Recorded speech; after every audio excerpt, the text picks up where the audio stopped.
तर Shinde setting master काही setting करायला आले असतील असं संजय राऊत यांनी म्हटलंय। शिंदेंच्या दिल्ली दौऱ्यावरून राऊतांनी हा निशाणा साधलाय। तर काँग्रेसच्या आदेशावर चालणाऱ्यांनी शिंदेंवर टीका करू नये असा पलटवार उदय सामंतांनी केलाय। राऊतांच्या टीकेवर उदय सामंत यांनी उत्तर दिलं आहे। कारण राजकीय कारण करण्यासाठी राज्याच्या उपमुख्यमंत्र्यांना दिल्लीत यावं लागेल असं वाटत नाही, कारण दिल्लीतून आदेश होतो त्यानुसार त्यांचे ते पालन करतात। ही भाजपची परंपरा आहे। आता ते काय सेटिंग बिटिंग करायला येत असतील कुठलं तर तो त्यांचा प्रश्न। ते सेटिंग मास्टर आहेत।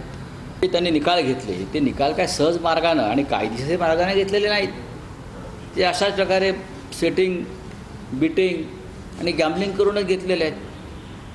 आणि देशाचे गृहमंत्री किंवा प्रधानमंत्री जर त्या गॅम्बलिंगमध्ये सहभागी असतील तर न्यायालयाच्या न्यायमूर्तीपदी भाजपचे प्रवक्ते नेमले जाणारच।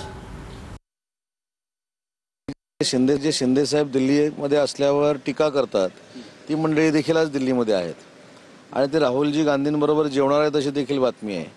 त्याच्यामुळे एकनाथ शिंदे साहेबांवर टीका करताना आत्मचिंतन आत्मपरीक्षण केलं पाहिजे। जी UBT काँग्रेसच्या तालावर आणि काँग्रेसच्या आदेशावर दिल्लीमधनं चालते त्यांनी एकनाथ शिंदे साहेबांवर टीका करण्याची काही आवश्यकता नाही।